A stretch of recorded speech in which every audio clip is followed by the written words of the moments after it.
Halo guys, assalamualaikum warahmatullahi wabarakatuh. Welcome to my channel. Selamat bersiap belajar hidup dari jalan cerita. Seperti biasa, kita buka dan pantun dulu. Jalan-jalan ke Surabaya. Jangan lupa beli serabi abu. Jumpa lagi dengan Ananda Dika. Terima kasih sudah mampir di channel aku. Kali ini kita akan bahas salah satu sosok pelukis dari Indonesia yang sangat fenomenal. Ya, Avandi Kusuma, seorang pelukis yang memiliki karakteristik ekspresionisme yang abstrak dan juga tidak beraturan, tapi punya makna yang mendalam dalam lukisannya. Di tahun 1950-an saja dia ini sudah melukis hampir 2000 lukisan dan mengadakan berbagai pameran tunggal di berbagai negara seperti India, Inggris, Eropa, Amerika, dan juga negara-negara lainnya. So, gimana kisahnya? Nggak usah berlama-lama, happy watching. Avandi lahir pada 16 Mei tahun 1907 di kota Cirebon yang bernama lengkap Avandi Kusuma. Ia merupakan putra dari Kusuma yang seorang mantri ukur di penanaman tebu pabrik gula yang ada di kota Cirebon. Nah, Avandi ini menempuh pendidikannya di Holland Inland School yang kemudian melanjutkan ke Meer Oudtshoorn Leger Onderwijs. Setelah itu, ia melanjutkan pendidikannya lagi ke Algemene Middelbare School. Bakat lukisnya yang sangat kental dan juga mahir membuatnya semakin tenar. Avandi sering sekali melukis menggunakan tangannya langsung, mengaplikasikannya dengan cat ke kanvas. Ia jarang sekali menggunakan kuas, ia pernah cuma sesekali saja. Nah, sedangkan objek yang ia lukis itu ya umumnya dalam kehidupan sehari-hari, macam petani, nelayan, atau pemandangan-pemandangan gitu. Sebelum ia serius melukis, beliau ini merupakan seorang guru, tukang sobek karcis, dan juga seorang pembuat gambar reklame yang ada di bioskop Bandung. Namun pekerjaan itu tidak berlangsung lama karena dia ini lebih tertarik pada dunia lukis. Singkat cerita, pada tahun 1933 ketika ia berusia 26 tahun, ia menikah dengan seorang gadis asal Bogor bernama Mariati, dan dari pernikahan itulah ia dianugerahi anak bernama Kartika Avandi dan juga Juki Avandi.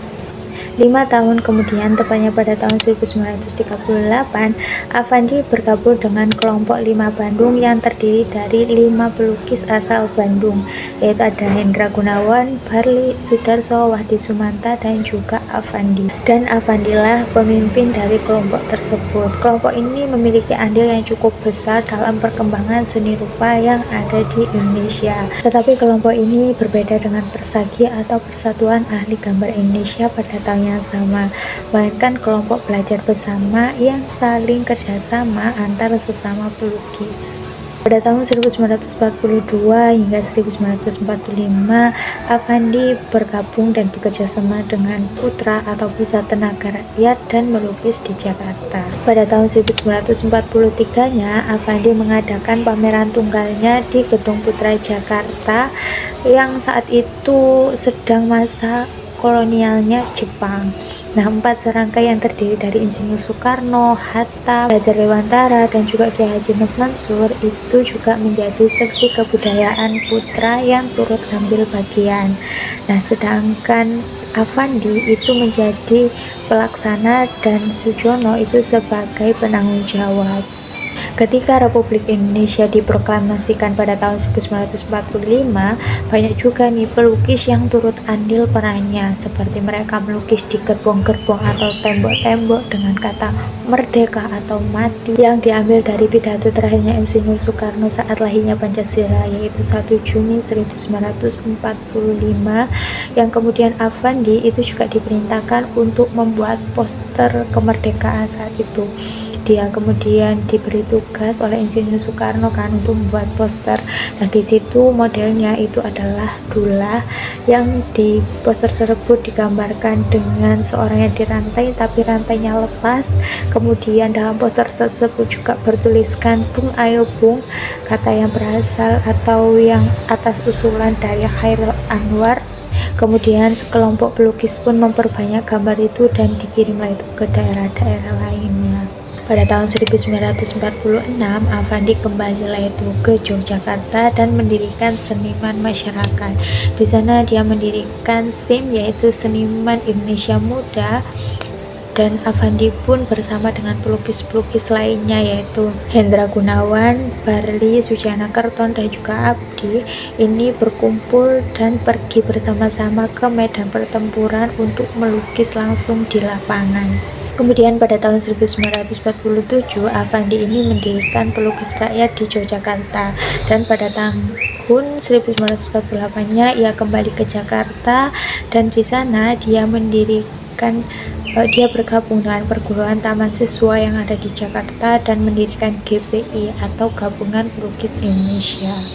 Bahkan melukis pada diri Affandi juga menorehkan cerita yang menarik nih dalam kehidupannya. Jadi pada tahun 1950-an dia ini mendapat beasiswa di Santiniketan, India, suatu akademi yang didirikan oleh Rabindranath Tagore. Nah, sesampai di sana dia ini tidak diterima dan dianggap sudah mahir dan tidak memerlukan pendidikan melukis lagi gitu. Saking bagusnya karyanya. Akhirnya dia pun menggunakan beasiswa itu untuk mengadakan pameran keliling India. Jadi dari tahun 1950 sampai 1954-an itu dia berkelana itu ke India dan juga ke Eropa bersama istri dan kedua anaknya sembari membuat pameran-pameran lukisnya. Sepulang dari India dan juga Eropa, dia ini dialonkan PKI untuk ikut dalam mewakili orang-orang tak berpartai dalam pemilihan konstituen.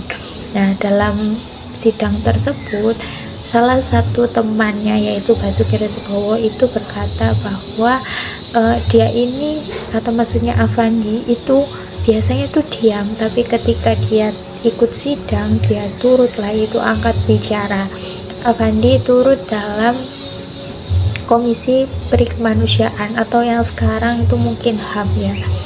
Komisi tersebut dipimpin oleh Wikana yang merupakan teman Affandi sendiri sejak sebelum revolusi.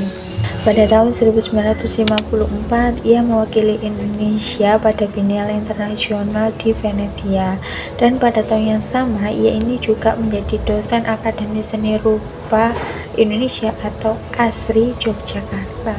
Topik yang diangkat Affandi yaitu peri kebinatangan, bukan peri kemanusiaan.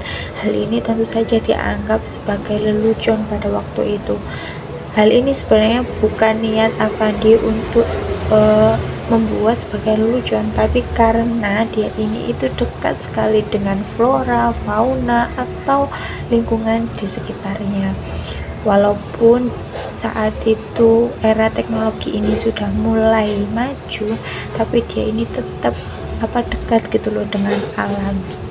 Apalagi ketika Affandi mempersoalkan peri kebinatangan itu pada tahun 1995, kesadaran masyarakat terhadap lingkungan itu masih sangat rendah. Affandi juga termasuk pimpinan Pusat Lekra atau Lembaga Kebudayaan Rakyat, di mana ini merupakan organisasi kebudayaan terbesar pada saat itu. Dia bagian seni rupa ya bersama Basuki Resebowo dan juga Aing Antun dan lainnya. Pada tahun 60-an, gerakan anti-imperialis Amerika Serikat itu mengagresi Vietnam secara gencar-gencarnya. Juga anti kebudayaan Amerika Serikat yang disebut juga sebagai kebudayaan imperialis. Film-film Amerika pun diboikotlah dalam negeri ini. Waktu itu Affandi juga mendapat undangan untuk melakukan pameran di Gedung USIS Jakarta. Dia pun kemudian mengadakanlah itu pameran di sana. Ketika kelompok pelukis Lekra berkumpul, mereka ini sempatlah itu mempersoalkan kenapa Pak Affandi yang merupakan pimpinan Lekra itu melakukan pameran di tempat perwakilan agresor itu. Kemudian salah satu dari mereka pun berkata, Pak Affandi memang pemimpin pusat dari Lekra, tapi dia tidak bisa membedakan mana Lekra mana Lepra gitu dengan kalemnya. Seketika perkataan itu pun memecahlah itu suasana menjadi ketawa-ketawa kecil. Meski sudah melalang buana ke berbagai negara, Affandi ini dikenal sebagai sosok pelukis yang sederhana dan juga suka merendah. Pelukis yang suka makan nasi dan juga tempe bakar ini itu mengidolakan salah satu tokoh wayang yang berbeda dengan lainnya. Kalau biasanya orang-orang itu mengidolakan sosok tokoh wayang yang baik, bijak, kuat, semacam Arjuna, Krishna, Bima, dan lain-lain, tapi tidak dengan Affandi. Dia justru memilih mengidolakan salah satu tokoh wayang yang bernama Sokrasana, yang secara fisik itu tidak terlalu tampan tapi sakti mantraguna. Nah, menurut Affandi, tokoh wayang tersebut itu seperti mempresentasikan dirinya yang secara fisik tidak terlalu tampan tapi memiliki potensi yang besar di dalamnya. Tapi jangan salah, potret dirinya itu pernah ia gambar dalam sebuah lukisan yang berjudul Self-Portrait pada tahun 1974-an dan kemudian diabadikan dalam perangko yang diterbitkan tahun 1997. Semasa hidupnya, dia ini bahkan melukis lebih dari 2000 lukisan yang sudah diperlihatkan di berbagai negara mulai dari Asia, Eropa, Amerika, dan negara-negara lainnya, dan itu tentu saja sangat memukau para pecinta lukis di dunia.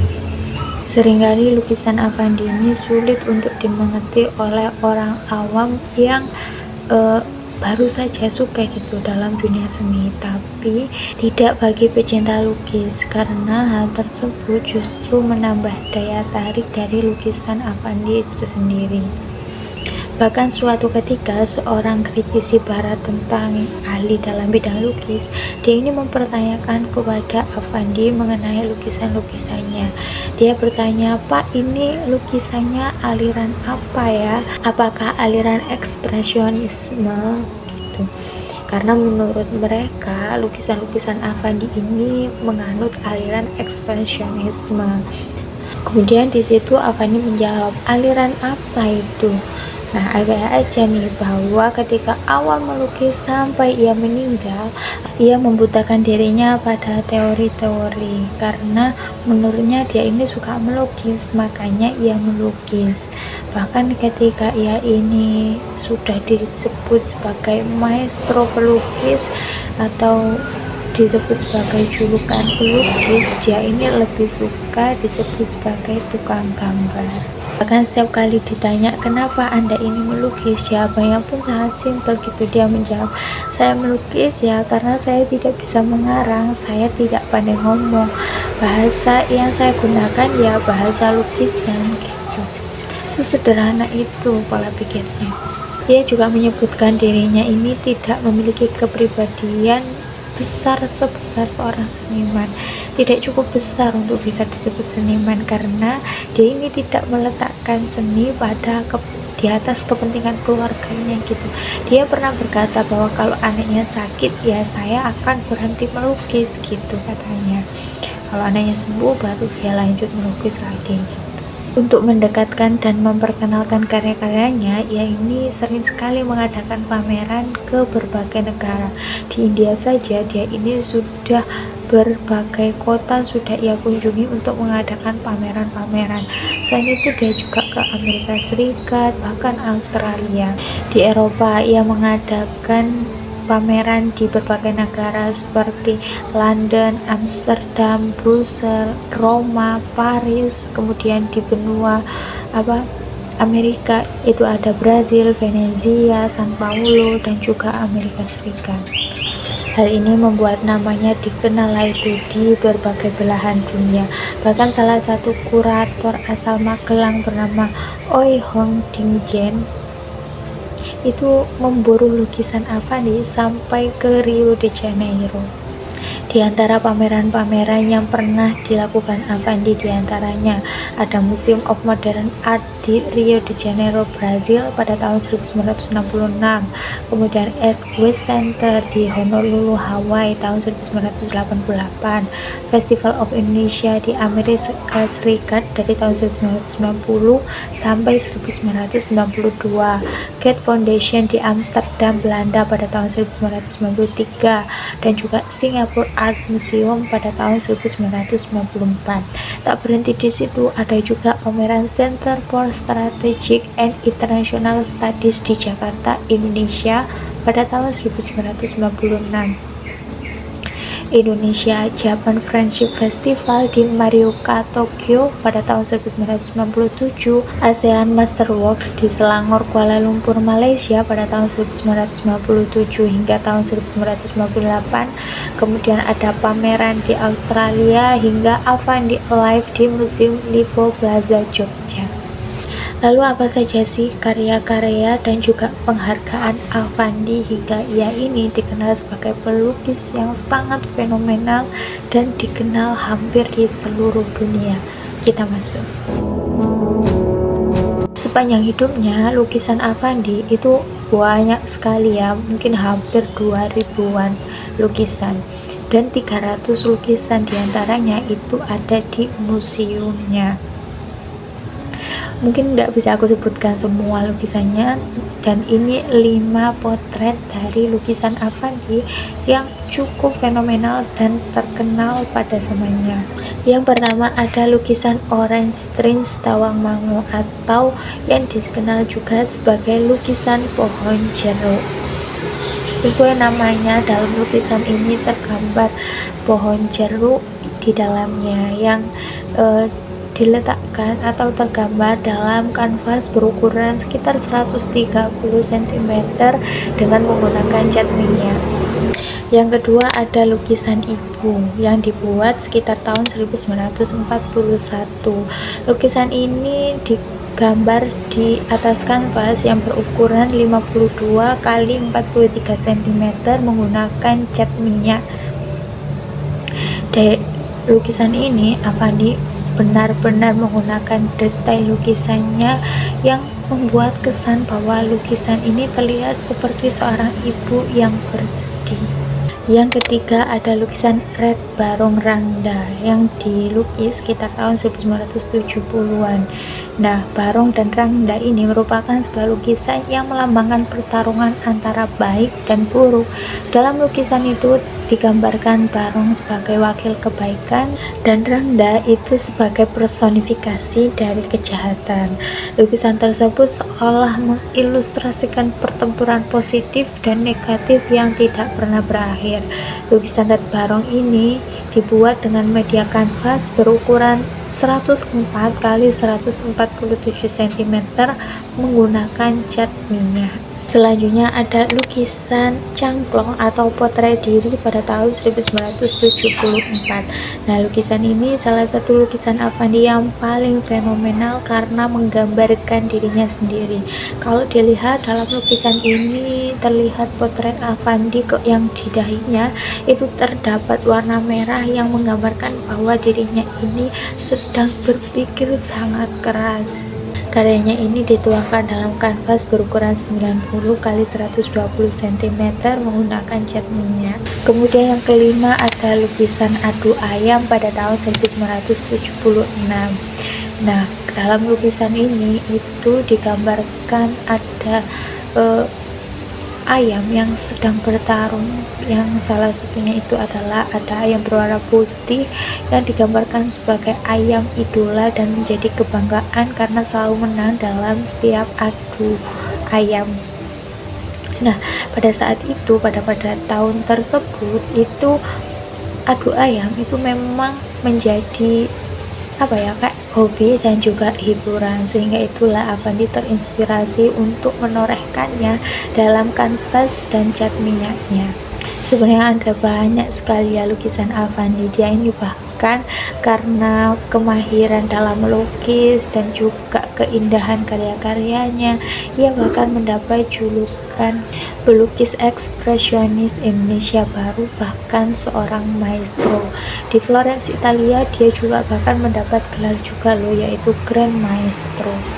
Ia mendapat anugerah seni dari pemerintah Republik Indonesia pada tahun 1969, mendapat gelar Dr. honoris causa dari Universitas of Singapore pada tahun 1974. Tahun 1977 ia mendapat penghargaan perdamaian internasional Dag Hammarskjöld, dan dari negara Republik Indonesia juga mendapatkan gelar bintang jasa utama pada tahun 1978, dan pada tahun 1986 ia juga menjadi salah satu pengurus dari ISI atau Institut Seni Indonesia di Yogyakarta.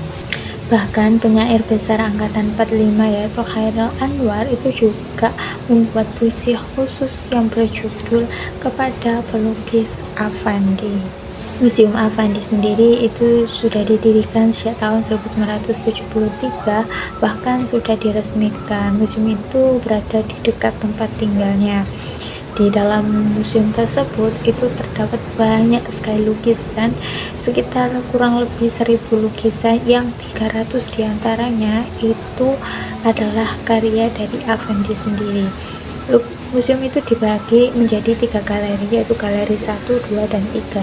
Galeri 1 ini khusus untuk lukisan-lukisan Affandi mulai dari awal hingga akhir hayatnya. Kemudian galeri kedua ini terdiri dari lukisan-lukisan teman Affandi seperti Basuki Abdullah, kemudian Popo Iskandar, dan pelukis-pelukis hebat lainnya juga. Dan yang ketiga itu, galeri ketiga itu berisi lukisan-lukisan dari keluarga Affandi. Affandi kemudian menghembuskan nafas terakhirnya pada 23 Mei tahun 1990 dan dimakamkan di dekat museumnya. Sampai kini Affandi menjadi sosok pelukis yang dikenal dan sangat menginspirasi pelukis-pelukis lain yang ada di Indonesia, bahkan menjadi ikon dari pelukis Indonesia itu sendiri, serta mempengaruhi pelukis-pelukis dari lintas generasi sekalipun. Oke teman-teman, itu tadi sedikit penjelasan mengenai kisah dari pelukis Indonesia yaitu Affandi. Sosoknya yang sangat sederhana, rendah hati, tidak membuatnya sombong meskipun pencapaian-pencapaiannya itu sangat luar biasa. Dan dia ini juga turut serta loh dalam perjuangan kemerdekaan Indonesia melalui lukisan-lukisannya tersebut, ya kan? So, terima kasih buat yang sudah nonton dari awal hingga akhir. Mohon maaf bila ada kekurangan atau mungkin ada fun fact lain nih dari pelukis yang satu ini. Boleh banget tulis di kolom komentar di bawah. Terima kasih. Seperti biasa jangan lupa like, komen, dan subscribe-nya. Wassalamualaikum warahmatullahi wabarakatuh. Bye.